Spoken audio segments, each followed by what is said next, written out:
안녕하세요. 저는 문화센터에서 수강생들을 가르치는 캘리그라피 강사이자 개인 작업을 병행하고 있는 캘리그라퍼 박경희입니다. 남편 김진호와는 19년이라는 결혼 생활을 했고 슬하에는 17살 아들과 15살 딸을 두고 있습니다. 제 남편은 동네에서 작은 간판 광고 회사를 운영하고요. 저희의 결혼은 온전히 남편의 맹렬한 구애로 시작되었어요. 젊은 시절 남편은 저를 쫓아다니며 저와 결혼하지 못하면 그냥 콱 죽어버리겠다며 말 그대로 생 난리를 쳤죠. 남편은 본래 고집이 무척 세고 무언가 한번 결심이 서면 어떻게든 끝장을 보고야마는 불도저 같은 성격이거든요. 그 성격 그대로 저와의 결혼을 밀어붙였고 저 역시 그때는 그런 흔들림 없는 직진에 마음을 열었습니다. 그렇게 시작된 결혼 생활은 큰 풍파 없이 평온했습니다. 남편의 고집스러운 부분 때문에 가끔 힘들 때도 있었지만 어쨌든 가장으로서 성실하게 회사를 일구었고 저 역시 제 일을 하며 아이들을 키우는 평온한 일상이 19년 동안 이어졌으니까요. 남편의 회사에는 이나은이라는 이름의 편집 디자이너가 있었습니다. 그녀는 디자인 업무뿐만 아니라 격리일부터 회사의 자잘한 잡무까지 도맡아 처리해주는 아주 오래된 직원이었어요. 회사라고 할 것도 없이 작은 업체다 보니 다방면으로 일을 해주는 직원이 참 고맙더라고요. 나은 씨는 남편 회사의 안살림을 책임지다시피 했기에 저 역시 회사에 들를 때마다 나은 씨와 자주 마주치며 친분을 쌓았습니다. 나은 씨는 기본적으로 성격이 밝고 싹싹한 편이었어요. 하지만 가끔 그녀와 차를 마시며 이야기를 나누다 보면 얼굴 한 구석에 지울 수 없는 깊은 그늘이 엿보이곤 했습니다. 그 그늘의 원인은 다름 아닌 나은 씨의 남편이었죠. 나은 씨의 남편은 한 정밀 부품을 개발하고 납품하는 개인 사업을 운영하고 있다고 했습니다. 나은 씨의 말에 따르면 그녀의 남편은 머리도 무척 비상하고 자기 일에 대한 소신이 뚜렷한 사람이라고 했어요. 그가 개발한 부품의 품질도 상당히 뛰어났다고 하더군요. 하지만 문제는 현실적인 시장 상황이었습니다. 저가형 중국산 부품들이 대량으로 쏟아져 들어오면서 가격 경쟁력에서 밀린 나은 씨네 남편 회사는 만년 적자 신세를 면치 못하고 있었으니까요. 돈을 벌어오지 못하니 가장으로선 당연히 낙제점이었겠죠.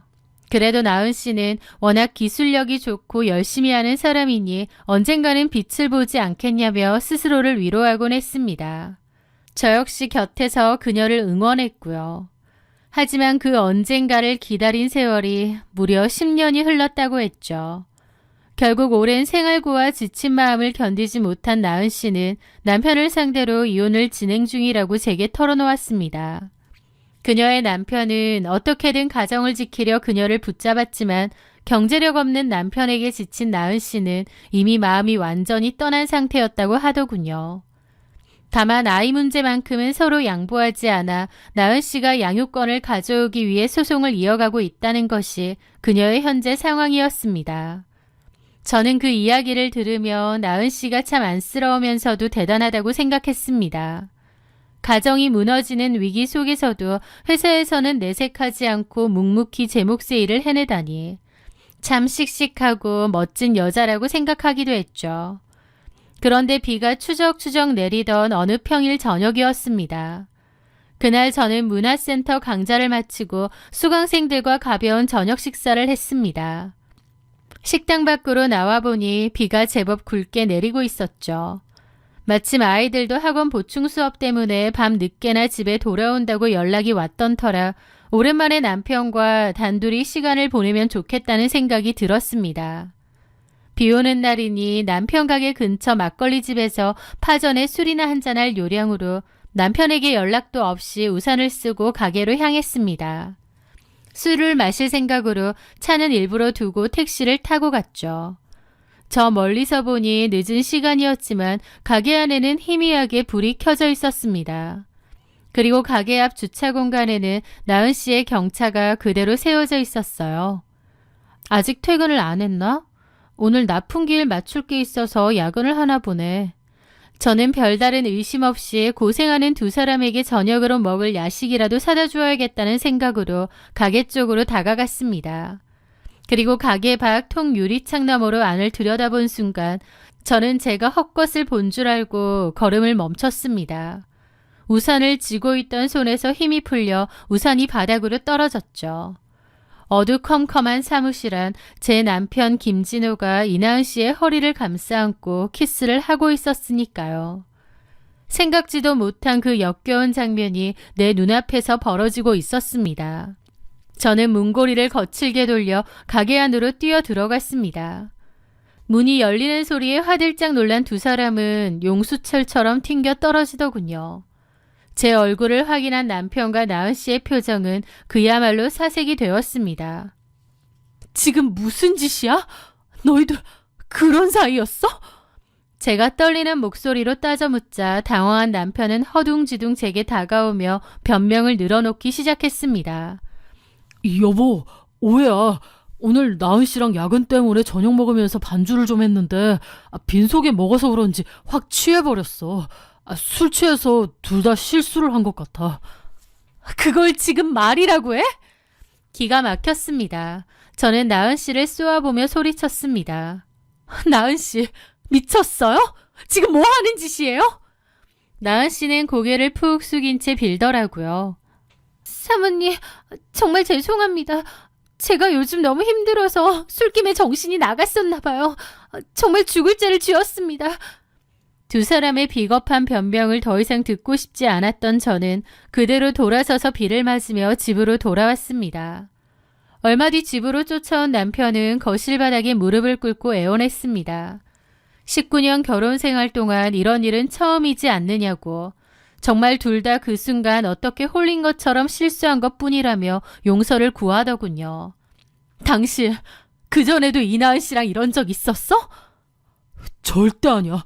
내 목숨을 걸고. 오늘이 처음이고 마지막이야. 다시는 이런 일 없을 거야. 내가 진짜 어떻게 됐나 봐. 내가 미친놈이지. 남편은 한순간의 실수라며 펄쩍 뛰더군요. 그 일은 저에게 씻을 수 없는 상처를 남겼습니다. 마음 같아선 진짜 이혼이라도 하고 싶을 지경이었어요.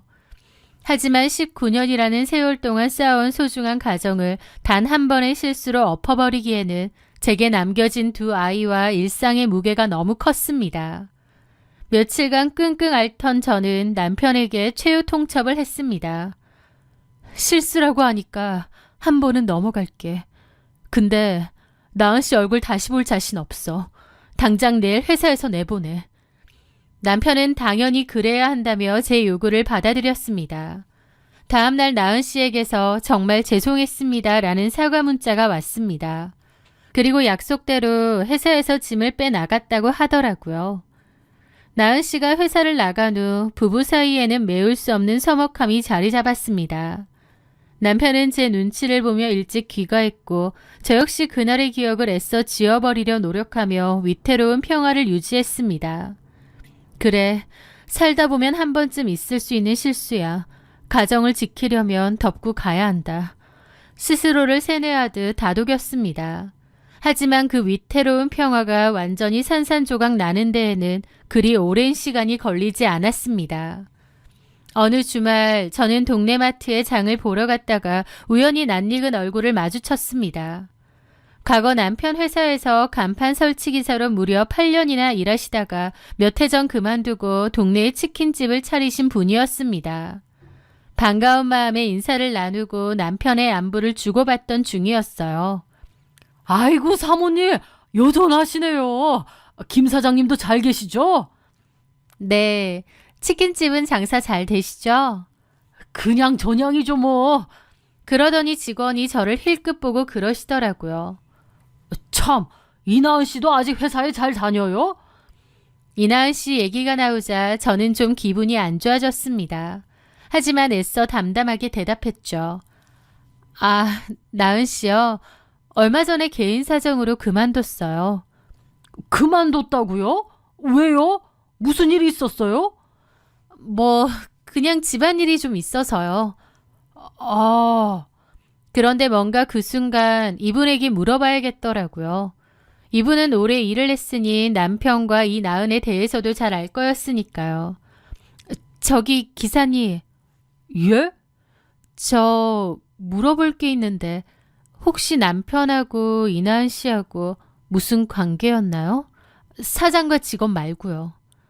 제 말에 직원분 얼굴이 눈에 띄게 달라지는 거예요. 예? 그런 걸 왜... 혹시 아시는 게 있나 해서요. 아시는 거 있으면 솔직하게 말 좀 해주세요. 그 기사님은 제 눈치를 좀 보시더라고요. 표정은 말을 하고 싶어 하는 눈치였죠. 그러더니 조심스레 입을 열었습니다. 사실 사모님한테 말씀을 드릴까 하기도 했어요. 저 그만둘 때라도. 근데 뭐하러 풍파를 일으키나 싶어서 말았거든요. 근데 사모님이 그렇게 말하시는 걸 보니 뭔가 눈치를 채셔서 그런 것 같은데 허심탄회하게 말씀드릴게요. 제가 사장님 밑에서 8년이라고 나갔잖아요. 근데 제가 있을 때부터 김 사장님이랑 이나은 씨 보통 사이 아니라고 자주 느꼈거든요. 사장님도 조심한다고 했겠지만 저희 같은 현장 기사들 눈에 다 보이죠. 몰래 데이트하는 것도 봤고. 망치가 머리를 정통으로 때리는 것 같았습니다. 언제부터요? 저 있을 때부터 꽤 그랬으니까 좀 오래된 느낌? 최소 6년은 됐을 것 같은데 혹시 그것 때문에 나은 씨도 나간 건가요? 저는 경악을 금치 못했습니다. 단 한 번의 술김에 한 실수? 모두 새빨간 거짓말이었습니다. 같이 일하는 직원들도 눈치챌 만큼 그 두 사람은 공공연한 불륜 관계였던 거예요. 제 남편과 이나은은 무려 6년이라는 긴 시간 동안 제 눈을 속이고 철저하게 저를 기만하며 그 더러운 짓거리를 이어오고 있었던 겁니다. 그러다가 그날 우연히 들킨 거였고요.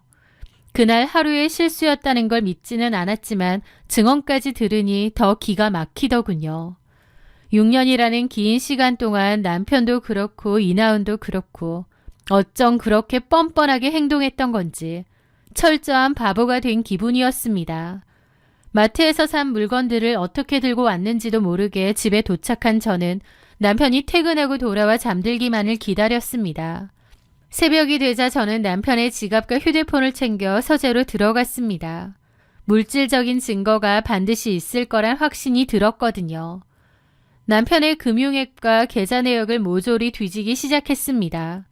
그리고 얼마 지나지 않아 제 직감이 틀리지 않았음을 증명하는 끔찍한 기록들을 마주하게 되었죠. 남편의 개인 계좌에서 이나은의 계좌로 매달 일정한 날짜에 돈이 이체되고 있었습니다.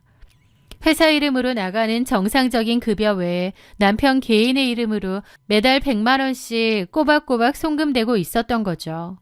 내역을 거슬러 올라가 보니 기사님이 말했던 그 시기 대략 6년 전부터 시작된 만남이 맞는 것 같더라고요. 단순한 육체적 쾌락을 넘어 상간녀를 경제적으로 스폰까지 해주며 그 더러운 관계를 유지해오고 있었던 겁니다. 분노로 손끝이 저려왔어요. 저는 해가 뜨자마자 이나은에게 전화를 걸었습니다. 신호음이 몇 번 울리고 그녀가 전화를 받았습니다. 나 박경이에요. 당시 내 남편이랑 6년 동안 만나면서 뒤로 매달 100만 원씩 받아 챙겼던데 제 입에서 나온 구체적인 기간과 금액에 수학이 너머의 이나은은 숨을 헉 들이켰습니다. 참나, 당신도 자식 키우는 엄마잖아. 엄마로서 아이 보기 부끄럽지도 않아요? 무슨 화대벗는 술집 여자도 아니고 이 돈은 또 뭐야? 그리고 어떻게 이런 짓을 저지르면서 뻔뻔하게 내 얼굴을 봤어요? 잠시 침묵하던 이나은은 일말의 대답도 없이 그대로 전화를 뚝 끊어버렸습니다. 기가 막히더군요. 저는 남편의 계좌이체 내역서를 인쇄해 식탁 위에 던졌습니다. 6년 동안 매달 100만 원. 단 한 번의 실수 같은 소리 안 해. 아주 오래된 관계던데. 게다가 돈까지? 증거를 본 남편은 그제야 모든 것을 포기한 듯 고개를 푹 숙였습니다. 변명조차 하지 못하는 남편을 보며 저는 담담하게 선언했습니다. 됐어. 이혼해. 당신같이 징그럽고 음흉한 인간이랑 단 하루도 더 살 생각 없으니까. 둘이 그렇게 6년 동안 절절하게 사랑했으면 이제 내 눈치 보지 말고 둘이 결혼해서 떳떳하게 살아. 어차피 이나은도 이혼 마무리 단계라며 난 빠져줄 테니까. 남편은 저를 붙잡지 않았습니다. 그저 꿀먹은 벙어리처럼 아무 말도 않더군요. 저는 그 길로 아이들을 데리고 친정으로 거처를 옮겼습니다. 그리고 지체 없이 이혼 소송과 함께 남편과 이나은을 상대로 상간녀 위자료 청구 소송을 접수했습니다. 이혼 절차가 진행되는 동안 저는 남편과 얼굴을 마주치는 것조차 역겨워 집에는 얼씬도 하지 않았습니다. 그러다 어느 날 제 개인 작업 도구 중 필요한 것들이 있어 남편이 출근했을 때 잠시 예전 집에 들렀습니다. 그런데 집에 가보니 황당하더라고요. 냉장고 안에는 이나은이 만들어다 놓은 밑반찬들이 가지런히 담겨 있었고 안방 화장대에는 그 여자의 화장품까지 떡하니 올려져 있었으니까요. 아내가 집을 나간 지 얼마나 됐다고 상간녀가 남의 집 안방을 수시로 드나들고 있었던 거예요. 그 뻔뻔한 작태에 기가 막혀 저는 그 자리에서 다시 이나은에게 전화를 걸었습니다. 당신 미쳤어? 이제 집에까지 드나들어? 아직 이혼 도장 찍기도 전이야. 상간소송도 당했으면서 아직도 정신 못 차렸어. 그러자 이나은이 이번에는 전화를 끊지 않고 아주 당돌하고 차분한 목소리로 대꾸했습니다. 사모님, 어차피 이혼하실 거잖아요. 저도 이제 이혼 숙려기간 끝났고 그 사람이랑 완벽하게 남남이에요. 제 자식은 전 남편이 키우기로 합의 끝났고요. 이제 홀가분해졌으니 저도 그냥 김 사장님이랑 살 겁니다. 자기 자식마저 가차없이 떼어내 전 남편에게 주고 상간남과 새살림을 차리겠다는 그 뻔뻔함. 아이만큼은 포기 못한다고 소송 중이라고 했던 그 모습도 다 가식처럼 느껴지더라고요. 저는 그 인간 말종하고 더 이상 대화할 가치조차 느끼지 못해서 이번엔 제가 전화를 끊었어요. 그렇게 이혼 소송이 진행되었는데 주변 지인들은 제게 뭐하러 순순히 이혼을 해주냐, 끝까지 버텨서 두 사람 피를 말려라, 이혼해주면 저것들 좋은 일만 시키는 거다라며 만류하더군요. 하지만 저는 저렇게 밑바닥까지 추악한 인간들과 실랑이를 하며 제 인생을 낭비하고 싶지 않았습니다. 결국 저는 정당한 재산분할과 위자료를 받아내는 조건으로 남편과의 19년 결혼 생활을 끝맺었습니다. 물론 남편과 이나은으로부터 소송 위자료도 지급받았고요. 그렇게 모든 것이 끝났고 그 두 쓰레기들은 마침내 자신들이 원하던 대로 자유로운 몸이 되었습니다. 이제 둘이서 지지고 볶으며 살리만 남았다고 생각했죠. 그런데 이혼 절차를 완벽하게 마무리하고 두어 달이 지났을 무렵이었습니다. 제 휴대폰으로 모르는 번호에 전화가 걸려왔어요. 전화를 받자 수화기 너머로 들려온 목소리는 놀랍게도 이나은이었습니다. 저기 사모님, 저 이나은인데요. 제발 전화 끊지 말아주세요. 그녀의 목소리는 잔뜩 쉬어 있었고 심하게 떨리고 있었습니다. 예전에 그 당돌하고 뻔뻔하던 기세는 온데간데 없었죠. 무슨 일이죠? 통화할 일 이제 없는데. 저기 제가 잘못했습니다. 제가 잘못했어요, 사모님. 사장님 좀 도로 데리고 가주시면 안 될까요? 네, 제발 부탁드립니다. 순간 제 귀를 의심했습니다. 자다가 봉창도 아니고 갑자기 저한테 전 남편을 데리고 가면 안 되냐는 거예요. 미쳤어요? 지금 뭔 소리에? 그 사람이랑 나랑 법적으로 다 끝난 남남이야. 이제 와서 왜 이러는데요? 이나은은 울음을 터뜨리며 그동안 있었던 기막힌 상황을 털어놓았습니다. 이나은은 돌연 마음이 변했고 죄책감을 느꼈대요. 그래서 제 전남편에게 헤어지자고 이별을 통보한 모양이었습니다. 하지만 제 남편이 어떤 사람입니까? 저와 결혼할 때도 안 만나주면 죽겠다며 불도저처럼 밀어붙이던 엄청난 고집과 집착의 소유자였습니다. 한번 결심한 건 무조건 해야 직성이 풀리는 전 남편은 이나은이 이별을 고하자 완전히 눈이 뒤집혔다고 했어요.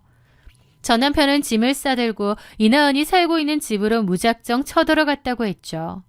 그리고는 그녀의 집에 말뚝을 받고 드러누워 난 너랑 절대 못 헤어진다. 우린 평생 같이 살아야 한다. 나를 책임지라며 절대 집에서 나가지 않고 버티고 있다는 거예요. 아무리 밀어내고 쫓아내려 해도 거머리처럼 들러붙어 집착하는 전 남편의 엽기적인 행동에 질린 이나은이 결국 제게까지 전화를 걸어 남편 좀 데리고 가달라며 미친 소리를 짓거리고 있었던 거죠. 어지간히 급했나 보네. 나한테 전화한 걸 보니. 근데 그쪽이 생각해도 말 안 되지. 어디 잘 데리고 살아봐. 저는 코웃음을 치며 그대로 전화를 끊어버렸습니다. 그런데 며칠 뒤 저는 동네 지인들을 통해 이나은이 왜 갑자기 제 전남편을 뻥 차버리려 했는지 진짜 이유를 알게 되었습니다. 저한테는 무슨 죄책감이 느껴졌네 어쩌네 했는데 전혀 아니었어요. 오히려 이나은은 이제 제 전남편이 필요 없어져서 버리려고 했던 거더라고요. 과거 이나은이 제게 말하길 자기 남편이 상업용 기계 부품 개발 사업을 한다고 했잖아요. 그런데 중국산 저가 부품에 밀려 10년째 적자를 면치 못하고 있다면서요. 기술력은 좋으나 돈을 못 번다며 무능하다고 비난했던 이나은의 전남편. 그런데 두 사람이 이혼 도장을 찍고 남남이 된 직후 시장 상황이 완전히 뒤집히는 일이 벌어졌다고 했습니다. 업계에서 중국산 부품들의 치명적인 결함과 보안 문제가 연일 터져나오기 시작한 거죠. 수많은 업체들이 중국산 부품을 퇴출시켰고 그 대안으로 성능과 안정성이 검증된 국내 부품을 찾기 시작했는데 그 수혜를 정통으로 입은 것이 바로 이나은 전 남편의 회사였던 거예요. 10년 동안 빛을 보지 못했던 그의 고품질 부품들이 시장에서 없어서 못 파는 귀하신 몸이 되었던 겁니다. 주문이 폭주했고 공장을 밤낮으로 돌려도 물량을 맞추지 못할 만큼 회사는 말 그대로 초대박을 쳤습니다. 오랜 세월 빚에 허덕이던 전 남편은 하루아침에 엄청난 현금을 만지는 성공한 사업가로 완벽하게 부활한 것이었죠. 이나은의 전 남편은 이나은이 다른 남자와 외도를 저지르고 있다는 사실을 꿈에도 몰랐나 보더라고요. 그저 자신이 10년 동안 돈을 벌어다 주지 못해 아내가 생활고에 지쳐 떠난 곳이라고만 굳게 믿고 있었던 거죠. 그래서 자신이 큰 성공을 거두고 경제적인 부를 얻게 되자마자 이나은에게 다시 연락을 했다고 합니다. 아내에게 재결합을 요구하며 부유한 사모님 자리를 내민 것이죠. 이나은의 입장에서는 눈이 뒤집힐 노릇이었을 거예요. 10년을 지긋지긋하게 가난했던 전 남편이 갑자기 초대박이 났으니까요. 당연히 이나은은 다시 전 남편에게 돌아가서 돈 펑펑 쓰며 사모님 소리를 듣고 싶었을 겁니다. 그래서 제 전 남편에게 온갖 핑계를 대며 헤어지자고 짐을 싸서 나가라고 통보를 한 것이죠. 하지만 그녀가 한 가지 간과한 것이 있었습니다. 제 전 남편 김진호가 얼마나 지독한 고집과 집착을 가진 인간인지 말입니다. 자신과 살겠다며 가정을 깬 이나은이 갑자기 헤어지자고 하니 전 남편의 불도저 같은 본성은 여과 없이 드러났습니다. 짐을 싸서 나가는 대신 이나은의 집에 아예 말뚝을 받고 드러누워 버린 것이죠. 내가 너 때문에 본처랑 자식들까지 다 버리고 나왔는데 이제 와서 나를 버려?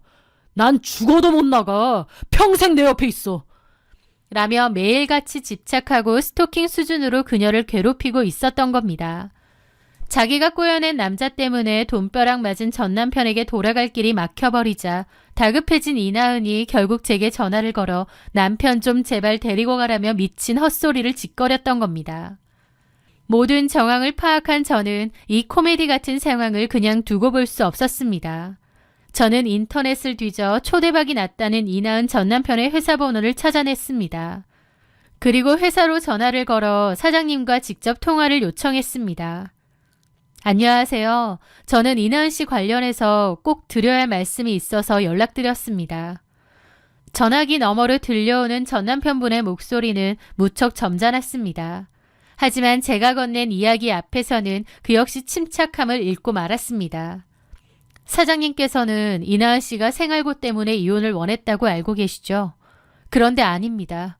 이나은 씨는 제 남편이었던 사장과 이혼하기 전부터 무려 6년 동안 불륜관계를 가져왔어요. 제 남편에게 매달 100만 원씩 지원까지 받으면서요. 저는 이나은을 상대로 승소했던 상간녀 위자료 청구 소송의 판결문 내용까지 문자로 보낼 수 있다고 했습니다. 수화기 너머에서는 기가 막힌 신음이 들리더라고요. 평생을 뒷바라지하다 지쳐 떠난 가여운 아내인 줄 알았는데 알고 보니 무려 6년 넘게 다른 놈과 바람을 피웠었다니 그 충격은 이루 말할 수 없었을 겁니다. 그렇게 전화를 끊고 며칠 뒤 제 휴대폰으로 이나은의 전화가 미친 듯이 걸려오기 시작했습니다. 받지 않자 악에 받친 문자가 쏟아졌습니다. 결국 제가 전화를 받자 그녀는 수화기가 터질 듯이 절규했습니다. 박경희, 당신이 뭔데? 당신이 뭔데 내 남편한테 그딴 말을 전해? 위자료 줬잖아. 그럼 됐잖아. 저는 아주 평온하고 나긋나긋한 목소리로 대답했습니다. 네가 전 남편한테 미련을 못 버리고 허튼수작 부리는 것 같길래 깔끔하게 미련 버리라고 내가 친절하게 진실을 말해줬어. 이 미친년아, 네가 뭔데? 네가 내 앞길을 막은 거야. 이나은은 발악을 했지만 저는 콧방귀를 뀌었습니다. 앞길은 네가 스스로 막은 거지. 명심해. 이제 네 짝은 내 전 남편이니까. 그 집에서 둘이서 평생 지지고 볶으면서 알콩달콩 잘 살아봐. 다시는 내 번호로 연락하지 마라. 저는 그녀의 찢어지는 비명소리를 뒤로 한 채 통화 종료 버튼을 눌렀고 즉시 번호를 차단해버렸습니다. 그렇게 모든 것이 제자리를 찾아갔습니다. 이나은이 만약 제 남편과 그 더러운 불륜짓거리만 하지 않았더라면 그녀는 아마 조금만 더 견딘 끝에 초대박이 난 남편과 재결합하여 떵떵거리며 행복하게 살았을 것입니다. 하지만 자신이 저지른 추악한 욕심과 배신이 결국 그 모든 행복을 눈앞에서 날려버리게 만들었죠. 그녀는 이제 평생 집착과 고집에 찌든 제 전남편을 데리고 살아야 할 겁니다. 저는 이혼 후 아이들의 친권과 양육권을 온전히 챙겨 예전보다 훨씬 홀가분하고 평온한 일상을 즐기고 있습니다. 문화센터 수업도 늘렸고 개인 캘리그라피 전시회도 준비하며 바쁘지만 충만한 하루하루를 보내고 있죠. 자신이 꾼 인생의 밧줄에 스스로 목을 맨 두 사람. 그들이 저지른 죄악의 대가는 평생 서로를 갉아먹는 형벌로 이어질 것입니다. 저는 그저 제가 지켜낸 제 아이들과 이 평온한 일상을 사랑하며 흔들림 없이 제 삶을 살아가려고 해요. 이것으로 제 긴 사연을 모두 마칩니다. 들어주셔서 감사합니다.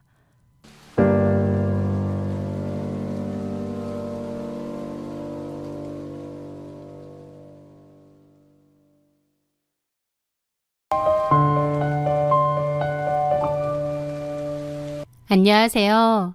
저는 경기도의 한 대형마트 안에서 작은 미용실을 운영하고 있는 40대 중반의 여성 한주영이라고 합니다. 미용 가위를 잡은 지도 벌써 20년이 훌쩍 넘었네요. 매일 아침 마트 문이 열리기 전 출근해 손님들의 머리를 만지고 마트 폐점 음악이 들릴 때쯤에야 지친 몸을 이끌고 퇴근하는 것이 제 일상이었습니다. 제게는 결혼한 지 16년 된 남편 박철우와 이제 막 사춘기에 접어든 중학생 아들이 하나 있었어요. 우리 가족의 비극은 어쩌면 8년 전 남편이 번듯하게 다니던 대기업에 사표를 던지고 나왔을 때부터 시작되었는지 모릅니다. 당시 남편은 호기롭게 친환경 기술 사업을 하겠다며 회사를 나왔어요. 폐 플라스틱에서 재생 촉매를 추출해 자원을 순환시키는 기술이라는데 저로서는 도통 무슨 소리인지 알 수 없었지만 대학도 좋은 데 나오고 똑똑한 남편을 믿어보기로 했습니다. 머리 좋은 사람이니 잘 할 거란 믿음이 있었어요. 하지만 사업이라는 게 그렇게 마음처럼 쉽지는 않은가 보더라고요. 1년이면 된다던 기술 개발은 2년, 3년이 지나도록 감감무소식이었고 남편은 기술 연구와 시제품 제작을 핑계로 퇴직금은 물론 여기저기서 대출까지 끌어다 쓰기 시작했습니다. 처음 몇 년은 저도 남편을 진심으로 응원했어요. 회사 다닐 때도 늘 자기 사업을 하고 싶어 했으니까요. 하지만 5년이 넘어가고 빚까지 생기려고 하니 제 인내심도 바닥을 드러냈습니다. 차라리 지금이라도 그만두고 새로운 직장을 찾아보는 게 어떻겠느냐고 했지만 남편은 꼭 성공할 테니 자기를 믿어달라고 하더라고요. 그렇게 남편을 믿고 기다리는 동안 실질적으로 제가 저희 집에 가장 노릇을 했습니다. 그나마 다행인 것은 마트 안 미용실에는 유동 인구가 많아 몸은 고대도 수입은 꽤 짭짤한 편이었다는 거예요. 제가 번 돈으로 아들 학원비를 내고 집 대출을 감당하고 생활비 전반을 책임져야 했습니다. 남편은 틈만 나면 이번 촉매 실험만 성공하면 우리 팔자 고친다는 말만 되풀이했죠. 사실 중간에 그만두고 취업할 기회가 있었습니다. 남편의 사촌형이 운영하는 건실한 중소기업에서 같이 일하자는 제안을 했거든요. 조건도 나쁘지 않았죠. 저는 남편에게 제발 고집 그만 부리고 안정적인 직장에 들어가자고 애원했습니다. 저 혼자서 무리라고요. 하지만 남편은 남의 밑에서 월급쟁이 생활은 더 이상 못한다며 단칼에 거절했습니다. 제가 미용실에서 번 돈으로 크게 어려움 없이 사니까 남편 입장에서는 절박함이 없었던 모양입니다. 자기는 사장님 소리 들으며 연구소랍시고 빌린 작은 사무실에서 세워라 내어라 하고 있었는데 옆에서 지켜보는 저는 속이 터졌죠. 한 번은 제가 참다 못해 소리를 질렀습니다. 당신은 내가 돈을 벌어다 주니까 마음이 태평성되지. 8년이야 8년. 언제까지 내가 뒷바라지하고 기다려야 돼? 하지만 남편은 오히려 자기를 안 믿어준다며 섭섭해했습니다. 자기를 가장 무시하는 사람이 아내인 저라면서요. 그렇게 남편과 저는 한 지붕 아래 살면서 겉으로는 평범한 중년의 부부였지만 속으로는 서로에 대한 불만이 가득한 상태가 되어갔습니다. 그러던 어느 날 미용실에 새로운 직원이 들어왔어요. 이름은 공민아이고 저보다 4살 어린 디자이너였죠. 이혼하고 혼자 살고 있다는 그녀는 성격이 참 밝고 싹싹했습니다. 손님들에게도 살갑고 애살 있게 굴어서 단골 손님들도 금방 늘어났죠. 눈치도 빠르고 미용 실력도 나쁘지 않아 저도 미나 씨를 꽤 마음에 들어 했습니다. 남편이 퇴근 후에 가끔 저를 데리러 오곤 했는데요. 남편이 미용실에 나타나면 미나 씨는 늘 밝게 인사했습니다. 그런데 남편이 미나 씨에게는 유독 무뚝뚝하게 굴었어요. 원래도 속을 알 수 없는 사람이고 조용한 편이긴 하지만 그래도 저희 미용실 직원이 반갑게 인사하는데도 인사도 받는 둥 마는 둥 고개만 까딱하고 마는 시기였죠. 제가 오히려 민망해서 공 선생한테 좀 웃으면서 인사도 하고 그러지. 왜 그렇게 무안을 줘? 라고 핀잔을 주면 남편은 굳이 웃어줄 필요 있냐며 퉁명스럽게 대꾸하곤 했습니다. 저는 그저 남편의 사업이 안 풀려 성격이 더 괴팍해졌나 보다 생각할 뿐이었죠. 어느 주말 오랜만에 시댁을 방문했을 때였습니다. 시어머니는 남편의 얼굴을 붙잡고 그러시는 거예요. 아휴, 우리 아들 살 빠진 것 좀 봐라. 주영아, 너 미용실 일 바쁘다고 남편 밥도 제대로 안 챙겨 먹이는 거 아니니? 남자가 밖에서 큰일 하려면 안에서도 잘 먹이고 내줘도 잘해줘야지. 라며 저를 나무라시는 거예요. 당신 아들 8년째 돈 한 푼 못 벌고 빌빌거리는 거 누구보다 잘 아시면서 하루 12시간씩 서서 일하는 며느리 고생은 안중에도 없으신 그 말씀에 저도 너무 기분이 상하더라고요. 그렇게 집으로 돌아오는 길에 남편과 크게 한바탕을 했습니다. 어머님도 참 너무하시네. 내가 얼마나 쎄빠지게 일하는지 몰라서 저런 소리를 하셔? 엄마가 그냥 한 말 가지고 왜 예민하게 그래? 갈 때마다 저런 말 하시잖아. 몸이 10개라도 부족하게 바쁜데 갈 때마다 당신 안 챙겨주냐고 하시잖아. 내가 집에서 놀아? 그냥 한 귀로 듣고 한 귀로 흘리면 되지. 어머님 아들이 가장 노릇 제대로 못해서 며느리가 고생하는 거 뻔히 알면서 어떻게 저렇게 말씀하셔 매번? 그 말에 남편도 지지 않고 맞받아 치더라고요. 유세 좀 고만 떨어. 나도 노는 거 아니잖아. 나도 잘해보려고 미친 듯이 노력 중이라고. 그 노력 그만하라고 그러니까. 그냥 이제라도 취업 준비하면 안 되냐고. 정말. 그렇게 남편과 한바탕 했고 그날 이후 저희 부부는 한동안 말도 섞지 않는 냉전 상태가 되었습니다. 그렇게 2주일쯤 지났을까요? 며칠째 늦게 들어오던 남편이 어느 날 저녁 쇼핑백 하나를 식탁 위에 툭 던져놓았습니다. 그런데 놀랍게도 그 안에는 현금 뭉치가 들어있는 거예요. 이게 다 뭐야? 당신 이거 어디서 났어? 제가 눈을 크게 뜨고 묻자 남편이 의기양양한 표정으로 대답했습니다. 나 대기업이랑 협력계약 맺었어. 이건 선급금으로 들어온 돈 중 일부고. 뭐라고? 아니 그런 걸 왜 말을 안 해? 남편 돈 못 벌어온다고 그렇게 구박한 게 당신 아니야? 그런 상황에서 내가 어떻게 말해? 어떻게 된 건데? 자세히 좀 말해봐.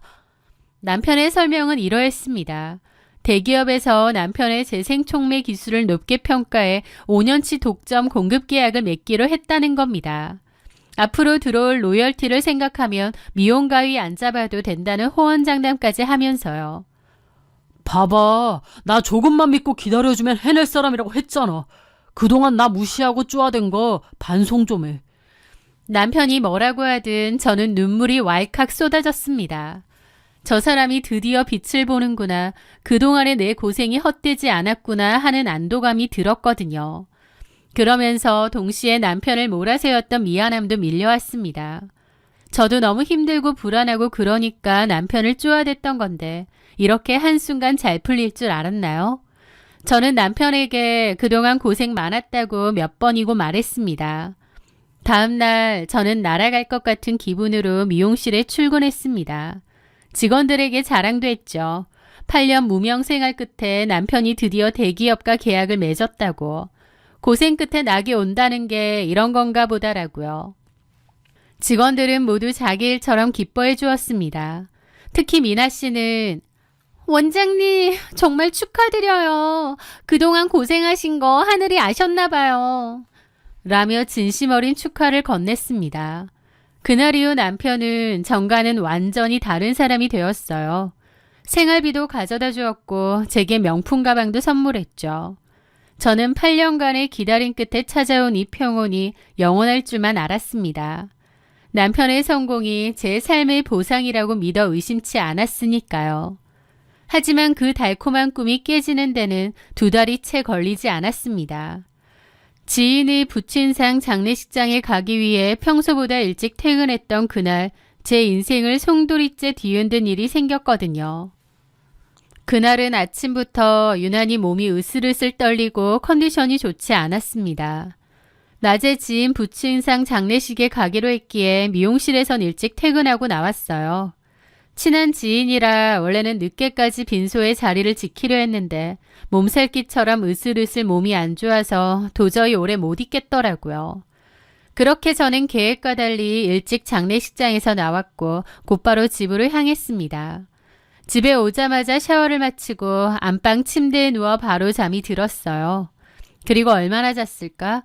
현관문 열리는 소리에 선잠을 깼습니다. 시계를 보니 2시간 정도 잤더라고요.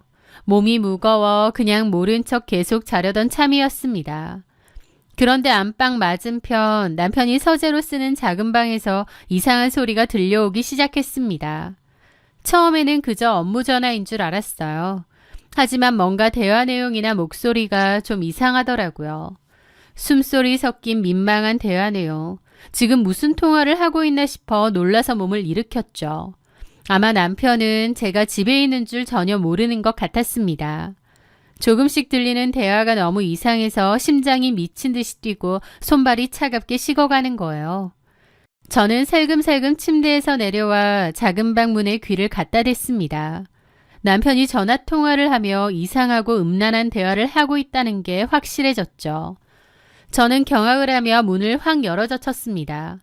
방문이 열리는 소리에 화들짝 놀란 남편은 전화를 황급히 끊으려 했지만 제가 더 빨랐습니다. 지금 뭐 하는 거야? 누구랑 통화를 하는 거냐고! 말리는 남편을 매몰차게 밀치고 휴대폰을 뺏었습니다. 그런데 화면에 찍힌 발신자 이름을 보고 경악했습니다. 공실장. 공실장? 공실장이라면 설마 우리 미용실 공민아 씨? 공민아 씨를 공실장이라고 평소에 불렀거든요. 저는 그 번호를 확인했고 제 폰을 가져와 공민아의 번호를 꺼내보았습니다. 놀랍게도 공민아의 번호가 맞는 거예요. 그러니까 남편이 좀 전까지 이상한 대화를 했던 그 상대가 저희 미용실에서 일하는 공실장 공민아였던 겁니다. 기가 막혀서 말도 안 나오더라고요. 제가 부들부들 떨며 남편을 노려보자 남편은 쩔쩔맸습니다. 여보, 오해야. 그게 아니고. 저는 그 자리에서 공민아에게 전화를 걸었습니다. 신호음이 채 2번도 울리기 전에 그녀가 전화를 받더라고요. 난데 우리 집 어딘 줄 알지? 당장 우리 집으로 와. 왜인 줄은 알지? 10분 안에 안 오면 너네 집으로 쳐들어갈 테니까.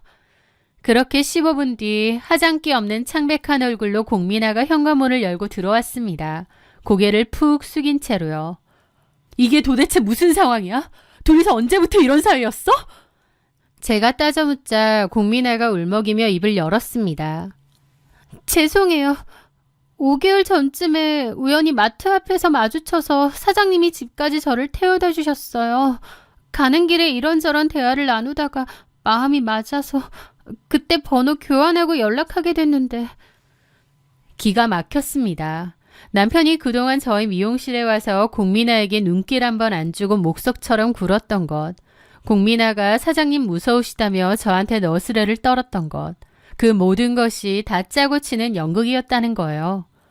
아니, 어떻게 둘 다 내 뒤통수를 쳐? 당신은 이제 막 사업 빚보고 고생 끝날 때 되니까 고작 한다는 짓거리가 바람이야?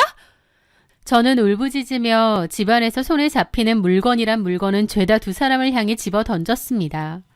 유리잔이 깨지고 화분이 뒹굴었지만 제 가슴 속의 분노는 조금도 식지 않았죠. 두 사람은 눈물을 뚝뚝 흘리며 잘못했다고 빌었습니다. 남편도 다시는 안 그런다고 빌었고 공민아 역시 당장 사장님과 헤어지겠다 잘못했다며 빌었습니다. 저는 그날 두 사람에게 다시 연락하거나 만나면 위자료 1억 원을 배상한다는 각서를 쓰게 하고 공민아를 집에서 내쫓았습니다. 미용실에도 더 이상 출근하지 말라고 했고요. 마음 같아선 당장 이혼이라도 하고 싶은 심정인데 아들도 그렇고 제 상황도 너무 억울했습니다. 남편의 무능력을 8년 동안이나 견뎠는데 이제 빚 좀 보려고 하니 외도하고 이혼이라뇨. 너무 기막히고 억울한 일이었죠. 저는 속을 끓이면서도 일단 남편의 약속을 믿어보기로 하고 눈을 질끈 감았습니다. 당연히 공민아는 다음 날부터 미용실에 나오지 않았습니다. 그렇게 그 일을 덮은 채 3개월 정도가 흘렀는데요. 아무리 그냥 넘어간다 한들 당연히 제 마음속 상처는 쉽게 아물지 않았죠. 심지어 남편을 향한 의심병이 생겼습니다. 예전엔 안 그랬는데 이제 남편을 도저히 믿을 수가 없게 된 거죠. 저는 남편이 잠이 들면 수시로 남편의 휴대폰을 검사했습니다. 하지만 남편의 폰은 깨끗하더라고요. 카톡방에도 통화 목록에도 공민아의 흔적은 없었습니다. 남편은 꼬박꼬박 일찍 귀가했고 생활비도 넉넉하게 가져다 주었죠.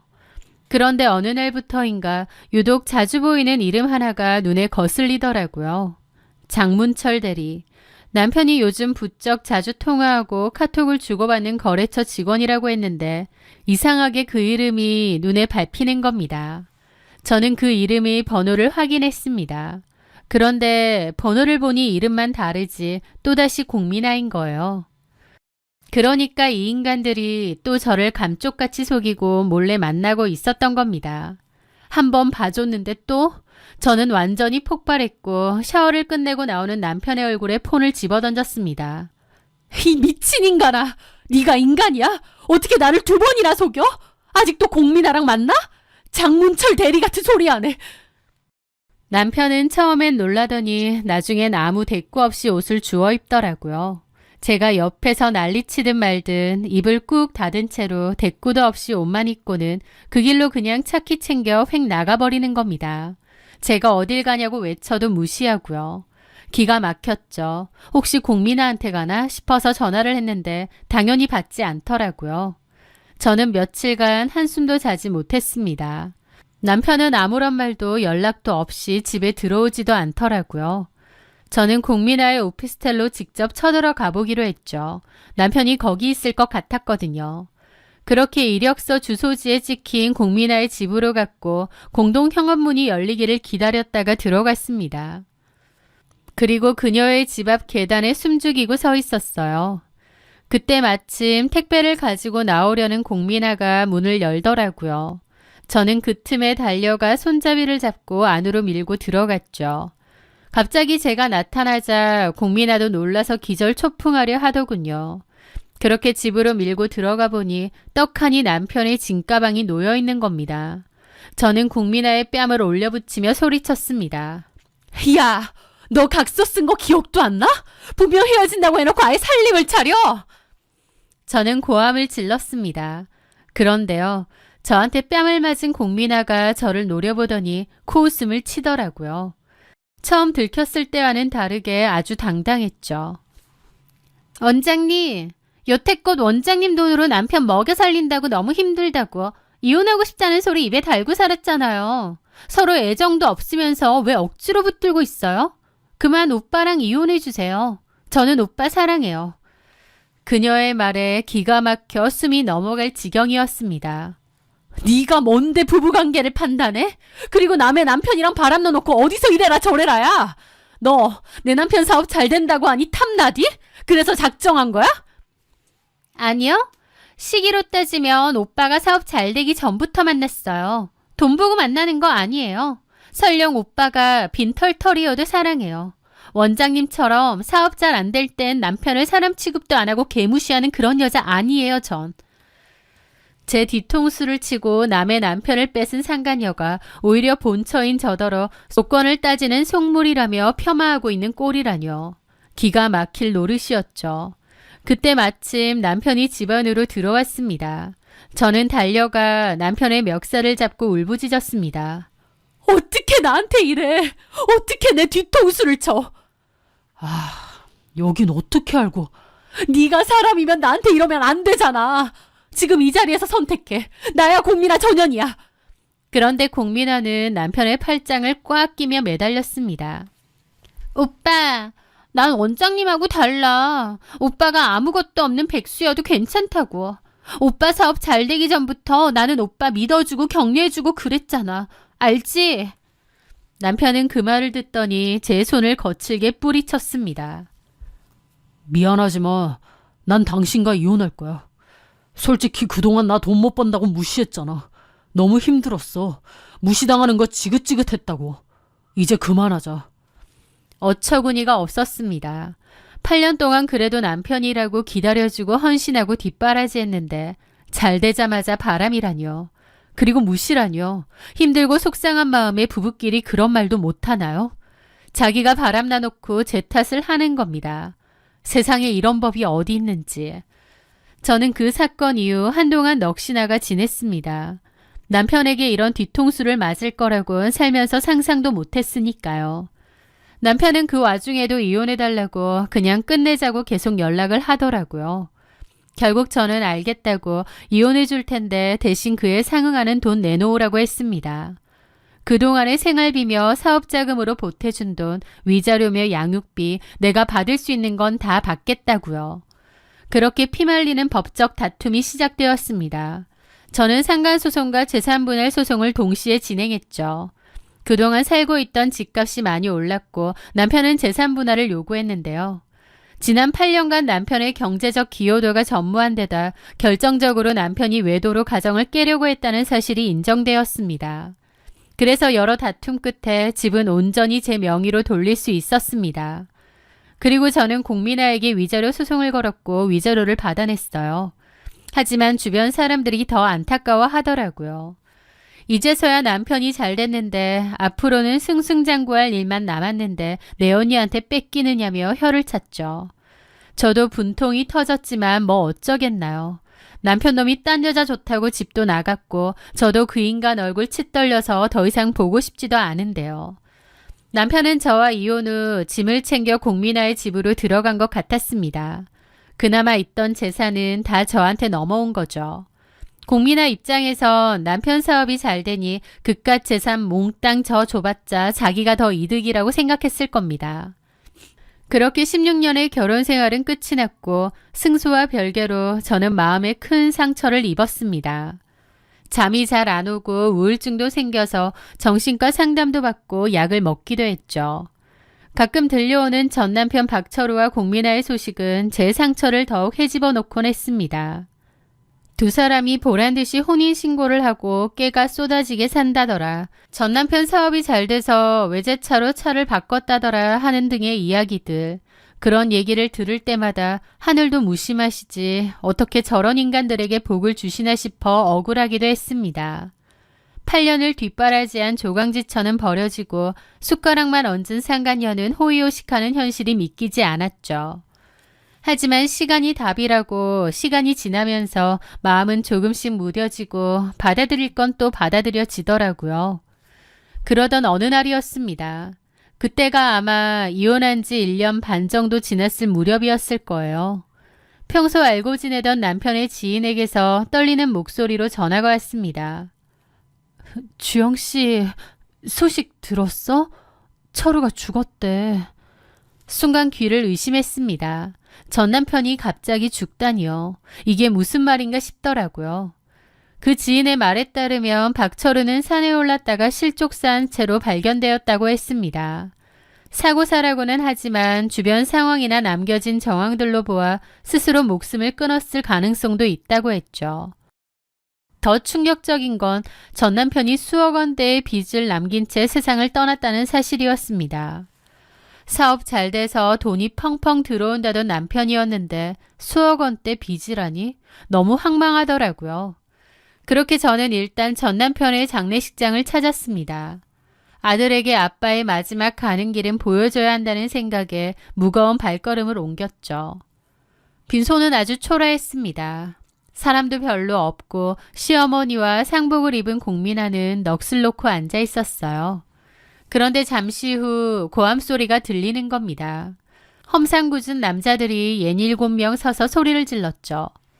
박철우가 빌려간 내 돈 어떡할 거야? 사장님은 죽으면 끝이지만 우린 어떡하라고. 부의금함이라도 들고 갑시다. 그들은 부의금함을 뺏으려 들었고 공민아는 울면서 그 함을 붙잡고 실랑이를 벌였습니다. 구석에서는 시어머니가 땅을 치며 통곡하고 계셨고요. 그곳에서 저는 박철우가 말했던 성공의 추악한 실체를 마주하게 되었습니다. 알고 보니 남편이 제게 말했던 대기업과의 독점 공급 계약은 전부 새빨간 거짓말이었어요. 그런 일 자체가 없었던 겁니다. 저는 남편이 죽은 것도 놀랍지만 그 모든 게 거짓말이라는 사실이 더 놀랍고 충격적이더라고요. 아마도 남편은 8년이라는 긴 시간 동안 사업에 실패하면서 그 열등감을 감추기 위해 거짓 성공이라는 거짓말을 만들어낸 모양이었습니다. 제게 가져다 주었던 현금 뭉치, 명품 가방, 외제차, 그 모든 것은 여기저기 지인들에게 사기를 치고 사채를 끌어다 쓰며 만든 돈으로 누렸던 것이었죠. 8년 동안 무능력자로 낙인 찍혔던 그에게 성공한 사업가라는 가면은 마약과도 같았을 겁니다. 공민아와의 불륜 역시 그 허영심의 연장선이었을 거고요. 남편은 자신을 축혀 세워주는 공민아에게 빚을 내서 돈을 펑펑 썼고 진짜 성공한 사업가 마냥 살았던 겁니다. 하지만 돌려막기에는 한계가 있는 법이고 빚은 감당하기 힘들 정도로 불어난 모양이었어요. 도저히 감당이 안 되고 끝까지 몰린 박철우는 아마 극단적인 선택을 한 게 아닌가 싶더라고요. 참으로 비겁한 선택이죠. 부의금함까지 뺏긴 공민아는 완전 넋이 나갔습니다. 부부이기 때문에 어쩌면 전 남편이 남긴 거액의 채무를 고스란히 공민아가 떠안게 생긴 거였죠. 게다가 전 남편이 자기 명의로는 돈을 다 빌렸으니 나중엔 공민아의 명의까지 이용해 사채를 썼다고까지 하더라고요. 어떻게 이렇게 나를 속여? 빚더미만 남기고 죽어버리면 나는 어떡하라고. 사기꾼 같은 새끼. 공민아가 땅을 치며 통곡하자 구석에 있던 시어머니가 벌떡 일어나 공민아에게 삿대질을 하더라고요. 너 때문이야. 네가 우리 아들 잡아먹은 거야, 이년아. 너 같은 년 만나서 홀려가지고 이 지경이 된 거 아니야. 내 아들 돈으로 호의호식할 때는 언제고 이제 와서 사기꾼? 다 너 때문이야, 이년아. 피해는 제가 입었는데 그딴 소리가 나오세요? 아들 사기꾼으로 키워놓고 뭐가 잘나셨냐고요. 뭐야? 그러면서 두 여자가 장례식장 바닥을 뒹굴며 싸움이 난 겁니다. 정말 난장판이 따로 없더라고요. 저는 그 광경을 가만히 지켜보다가 조용히 아들의 손을 잡았습니다. 분노도 슬픔도 느껴지지 않았습니다. 그저 지독한 허망함밖에 안 느껴지더군요. 남편의 성공이 모두 거짓과 신기루였다는 사실에 헛웃음이 났습니다. 그리고 드는 생각이 그때 헤어진 게 천운이었구나 싶기도 하더라고요. 만약 제가 남편의 외도를 참고 살았더라면 저 아수라장의 주인공은 공민아가 아니라 제가 되었을지도 모르죠. 제 이름으로 된 집도 제가 평생 가이질해서 모은 돈도 모두 저 빚쟁이들의 손에 넘어갔을지도 모르고요. 저를 기만하고 버리려 했던 그의 아기가 결과적으로는 저와 제 아이를 살린 방패가 되었다는 사실이 참으로 아이러니했습니다. 장례를 마친 후 저는 박철우가 남긴 채무에 대해 상속 포기를 진행했습니다. 다행히 이혼 후 재산 분할을 깔끔하게 마친 상태라 제 재산에는 전혀 영향이 없었습니다. 그 후 공민아의 소식도 더 이상은 알지 못합니다.